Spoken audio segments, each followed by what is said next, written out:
Hey guys, it's Shawn. This is my second video for itsTtime2010. This week's question was about what you would like to see in the future for the trans community. In the future, I would like to see the trans community respected. Not selectively respected, but respected as human beings. Somewhere along the way, trans people went from being culturally honored to being something less than human. The GLBT community can often be found on the forefront, fighting for equal rights, but issues regarding the trans group are put on the back burner. Why? In the future, I would like to see more outspokenness from trans groups. I want to see prominent public figures that are well liked to help soften the eyes of outsiders who judge so harshly. I want well-adjusted representatives that can aid in showing trans normalness and humanness. In the future, I would like to see humanitarian health care for the trans man and trans woman, compassionate and non-biased professionals who are not disgusted or taken aback by the human condition, which cannot always be solely defined by what is below the waistline. In the future, I would like more medical and mental health resources for trans people so that they don't have to travel hours away or across state lines just to find harmony in their body. In my future, I would like to not be hindered by my differences, but celebrated for the wisdom and rare insight that my differences have given me. I want to be able to reach people who feel neglected or rejected by their peers, their social environments, their family. I want to help them love themselves.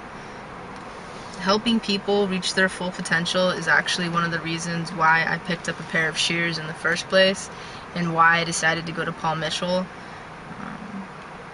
In my future, I would like to be respected by my employers, by my future teammates, and I want to be surrounded by people who love me. I've been doing a lot of reading lately, and one of the books that I decided to pick up again recently to read about gender identity is called The Whole Lesbian Sex Book by Felice Newman, and there's just a few passages that I wanted to share with you guys about gender.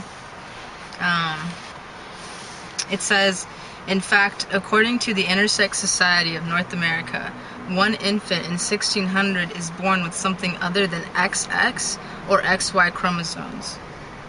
And one infant in 2000 is born with what medical professionals refer to as ambiguous genitalia. Intersex infants may have genitals that don't appear distinctly male or female, so who's to decide whether that genital appendage is a clitoris or a penis?" Jumping ahead. "The rationale for early medical intervention is that what a child doesn't know won't hurt her or him, which of course is anything but true. The real reason behind most surgery on intersex children is discomfort with the idea that male and female might be something other than immutable categories. Not surprisingly, human variation doesn't fit into those two neat little boxes. According to the ISNA, anatomic sex differentiation occurs on male and female continuum. Yet the medical approach to intersexuality is rooted in the idea that to function successfully in society, children must have fixed gender identity from an early age. The child's genitals must match the standard anatomy for his or her gender. Boys must have penises and girls must have vaginas, with no easily noticeable phallus."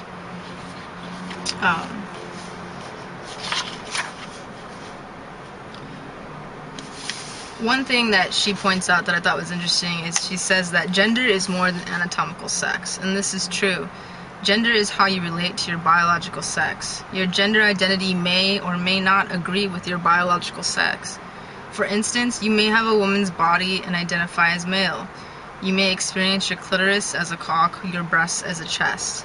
And I know that that's how I feel. Another book that I've been reading that I actually just finished was called Stone Butch Blues by Leslie Feinberg. One of my friends from UCLA gave this to me. I guess it was really popular. Stone Butch Blues is a very realistic and kind of a depressing book that takes place in the 50s, 60s, 70s, I believe. And it's just about a butch lesbian who struggles to survive in this time period and actually does decide to have chest surgery and does take hormones just so she can hold a job. And it's about really just accepting your identity and trying to find a way to live between two worlds as a male and as a female. And one of the things that she wrote, this is a fictional character,